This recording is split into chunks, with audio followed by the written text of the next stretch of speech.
तैयार है हमारी कचौरियां। जय श्री कृष्ण।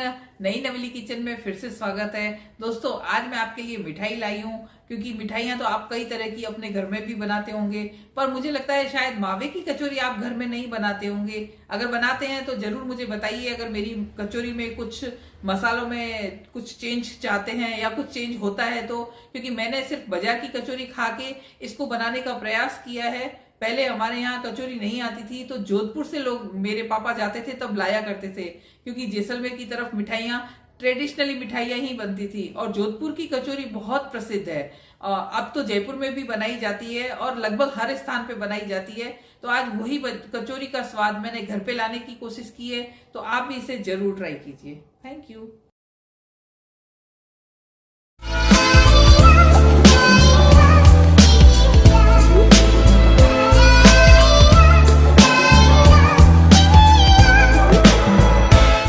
आज मावे की कचौरी के लिए यहाँ पर मैंने लिया है 250 ग्राम मावा है।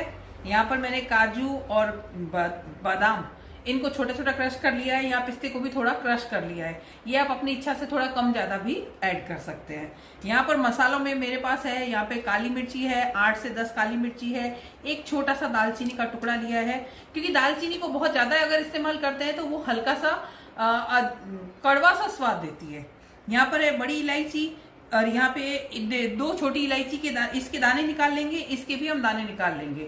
ये इलायची के दाने निकालने के बाद जो छिलके हैं इनको आप अलग अलग चीजों में, जैसे इसके छिलके को आप चाशनी में इस्तेमाल कर सकते हैं, उबलने में बहुत अच्छी खुशबू आती है, और इलायची के छिलकों को आप चाय में इस्तेमाल कर सकते हैं।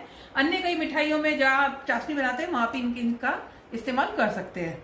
साथ में ये है हमारे पास सौंठ पाउडर, ये है 1/4 टीस्पून, बहुत थोड़ा सा डलता है ये। इसके साथ में इसके मसाले में डलता है हमारे पास जायफल। जायफल अभी मेरे पास नहीं है। जायफल का बिल्कुल जरा सा हिस्सा, 1/4 टीस्पून से भी कम, यानी 1 पिंच के बराबर जायफल पड़ता है, जिससे इसकी खुशबू बहुत अच्छी हो जाती है। देखिए, सबसे पहले ये जो काली मिर्ची और ये हमने जो दालचीनी ली है, इसको बहुत अच्छे से बारीक पाउडर के रूप में इसको अच्छे से कूट लेते हैं।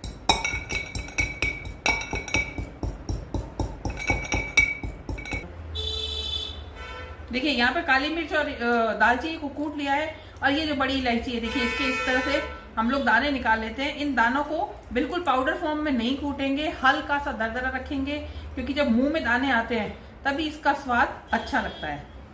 इसके साथ ही देखिए हम छोटी इलायची के भी दाने निकाल रहे हैं और इसमें ऐड कर रहे हैं। इन छिलकों को हम हटा देते हैं। अब इनको हल्का हल्का दरदरा कर लेते हैं। इसी में हम अपना सौंठ ऐड कर लेते हैं, और साथ ही साथ अगर आपके पास इस समय जायफल हो तो आप जायफल भी ऐड करें। इसको अच्छे से मिक्स कर लें और मसाला एक तरफ रख लें। यहाँ मसाला तैयार हो गया हमारा। देखिए, यहाँ पर हमने सबसे पहले 1/2 टीस्पून जितना घी डाला है, ताकि हम अपनी कढ़ाई को ग्रीस कर सके। वैसे मावे में अपना घी होता है तो वो खुद से ग्रीस हो जाता है। ये अपना घी छोड़ेगा अभी। देखिए, ये मावा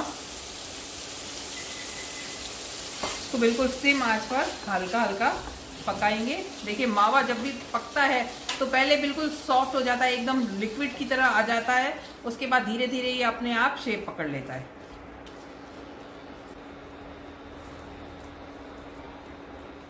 देखिए, हमारा मावा लिक्विड से अब धीरे धीरे वापस अपने फॉर्म में आ रहा है। तो अभी इसको सिकने में 2 से 4 मिनट लगेंगे।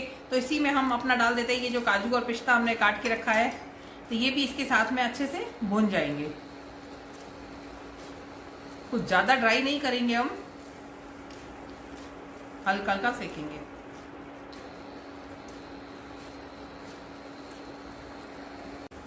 देखिए, अभी हमारा मावा अच्छे से कढ़ाई छोड़ने लग गया है। इसका मतलब ये हो गया तैयार, क्योंकि ये जैसे ही ठंडा होगा और ये वापस से थोड़ा सा ड्राई हो जाएगा। तो इसी समय हम यहाँ पे डाल देते हैं अपना ये जो मसाला हमने बना के रखा था। इसको अच्छे से मिक्स कर देते हैं और इस मावे को किसी और दूसरे बर्तन में निकाल लेते हैं ठंडा होने के लिए। यहाँ पर हमने अब इसका डो लगा लेते हैं। कचौरी बनाने के लिए मसाला हमारा तैयार है।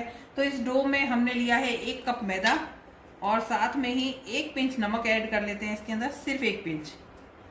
इससे क्या होता है, कोई भी मिठाई बनाए तो उसमें जरूर इतना सा नमक ऐड करें, उससे इसका टेस्ट बहुत अच्छा बढ़ के आता है। और यहाँ पर 1 कप मैदा, तो इसमें 2 चम्मच हम घी ले लेते हैं। मोइन के लिए। इसको अच्छे से मिक्स कर लेते हैं। पहले हाथ से अच्छे से मिक्स करें ताकि मैदे के हर पोर में अच्छे से घी रम जाए, मोइन लग जाए।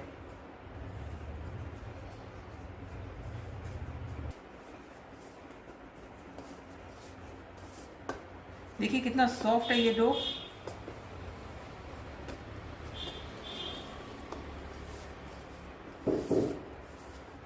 अब इसको 10 से 15 मिनट रेस्ट के लिए छोड़ देते हैं। सारा मावा हमारा ठंडा हो गया है। इसको हमने अच्छे से हाथ से बोर बोर के इसको बिल्कुल अच्छे से फॉर्म में ले आए हैं। इससे ये बुरबुरा हो गया है। यहाँ पर हम मिला रहे हैं अब 1 चम्मच चीनी।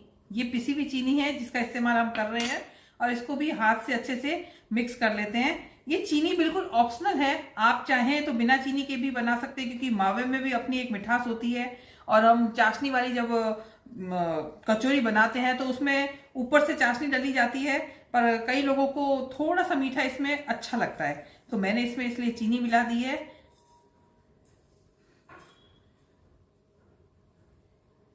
देखिए स्टफिंग हमारी तैयार है। अब आते हैं हम अपने मैदे के पास में। ये हमारा डो देखिए कितना सॉफ्ट है। इसकी गोलियां बना लेते हैं। जैसे बाजार में बहुत बड़ी बड़ी कचौरी आती है, लेकिन हम बनाएंगे थोड़ी सी छोटी कचौड़ी, क्योंकि नहीं तो हमको बहुत बड़ी बड़ी कढ़ाइयां चाहिएगी। इसको इस तरह से अच्छे से गोल कर लेते हैं।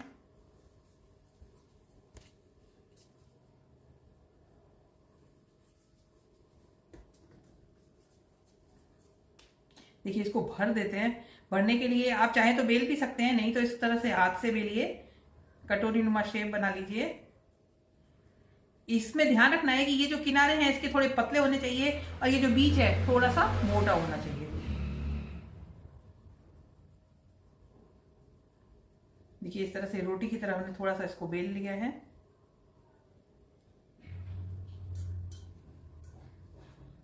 और इसमें अब हम मसाला अपना भरते हैं। देखिए इस तरह से इसको अच्छे से दबा के भर देते हैं, इसको किनारों से उठाते हुए। इसका डो हमने शुरू में मैंने आपको बताया था कि हम इसका डो थोड़ा सा सॉफ्ट रखते हैं। सॉफ्ट इसीलिए रखते हैं कि इसको पैक करने में बहुत आसानी होती है और अच्छे से हम इसको पैक कर सकते हैं। आप अगर दाल की कचौरी भी बनाने हैं तो हमेशा ध्यान रखिए उसका डो भी हमेशा सॉफ्ट बनता है। और ये जो एक्स्ट्रा निकल गया इसको हम हटा देते हैं, और इस तरह से इसको पैक करके इस तरह से रख देते हैं। इस तरह से इसी डो को वापस इसमें शामिल कर लेते हैं और फिर से इन कचौरियों को भर लेते हैं। यहाँ पर हमने कढ़ाई में घी ले लिया है, क्योंकि कचौरियाँ घी में फ्राई करेंगे तो काफी दिन तक ये खराब नहीं होती है, और अगर हम तेल में बनाते हैं तो ये महक जाती है कुछ दिनों बाद। तो यहाँ पर हमने घी गर्म करने के लिए रख दिया है। तब तक मैं दिखा दूं आपको, यहाँ पर मैंने 1 कप मावे से केवल 5 कचौरी बन के तैयार हुई है। और जो मसाला हमारे पास बच गया उस मसाले को आप फ्रिज में स्टोर करके रख सकते हैं, उसका पराठा भी बना सकते हैं। ये मसाला हमारे पास आधा बच गया है तो इसको हम स्टोर करके फ्रिज में भी रख सकते हैं। 1 महीने तक ये मसाला खराब नहीं होता, क्योंकि ये मसाला हमने भून के तैयार किया है। घी को गर्म होने देते हैं।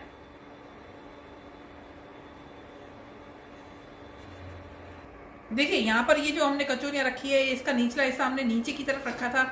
इसको लेते हैं और हल्का हाथ से प्रेस करते हैं, बीच में से प्रेस करते हैं तो मसाला चारों तरफ मिक्स हो जाता है, सेट हो जाता है। इस तरह से देखिए ये हमारा घी बहुत अच्छा गर्म हो गया है। अभी यहाँ पे इसको इस तरह से डाल देते हैं, क्योंकि आप सोच रहे होंगे कि हम लोग ये जो कचौरी है इसको तेज आंच पे क्यों फ्राई कर रहे हैं।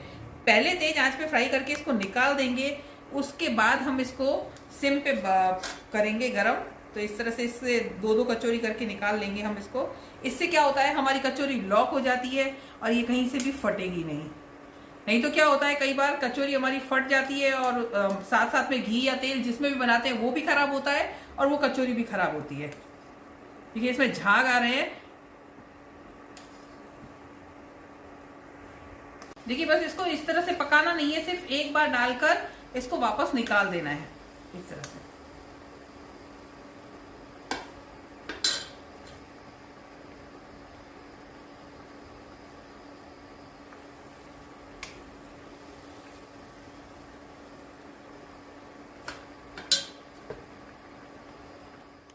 हमने एक बार सारी कचौरियां घी में डालकर निकाल ली है।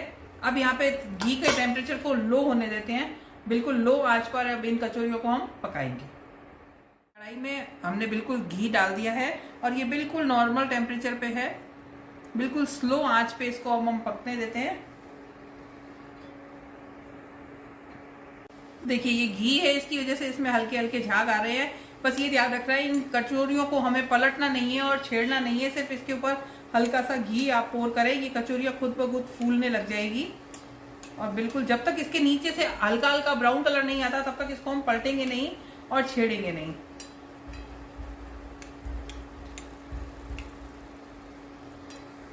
देखिए अब ये किनारे से आपको नजर आ रहा होगा हल्का हल्का ब्राउन हो गई है, इसको पलट देते हैं।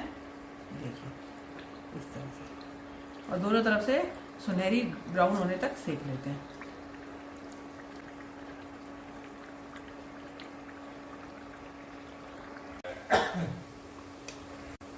देखिए कचौरियों को हमने अलट पलट के ब्राउन कर लिया है। अगर आपको इससे डार्क कलर पसंद है तो आप थोड़ी सी इसको और सेक सकते हैं। मेरे हिसाब से ये बिल्कुल रेडी है और इस समय गैस को हम बंद कर देते हैं और कचौरियों को बारी बारी से निकाल देते हैं। हमारी कचौरी तैयार है। यहाँ पर हमारी चाशनी तैयार है। चाशनी को गुनगुना रखना है और कचौरी को भी थोड़ा गुनगुना होने के बाद ही इसमें हम मसाला, ये हमारी चाशनी फिल करेंगे, जिससे कि इसका स्वाद अच्छा आएगा। और थोड़ी देर चाशनी डाल के इसको रख देंगे ताकि ये अंदर से ये अच्छे से पी सके। इसको हल्का सा होल कर देंगे, देखिए इस तरह से। ये इनमें सब में होल कर दिया और ये जो चाशनी हमारी गुनगुनी है इसको इनके साथ पोर कर देते हैं इस तरह से। कई लोग चाशनी में डुबो के भी रखते हैं कचौरी को, आप जैसे खाना चाहें वैसे इसको करें। आप चाहे तो इसके अंदर चाशनी भरें 2 से 3 चम्मच, और आप चाहें तो इस चाशनी के अंदर कचौरी को छोड़ दें थोड़ी देर के लिए, फिर निकाल कर इस्तेमाल करें। देखिए मैंने चाशनी थोड़ी सी इसके ऊपर भी डाली। अब आप इसको चाहे तो बादाम और पिस्ते की कतरन से सजा सकते हैं। कई लोग इसके ऊपर वर्क लगाना पसंद करते हैं, तो आप वर्क से इसको सजा सकते हैं। जैसे चाहें वैसे इसको सर्व कर सकते हैं।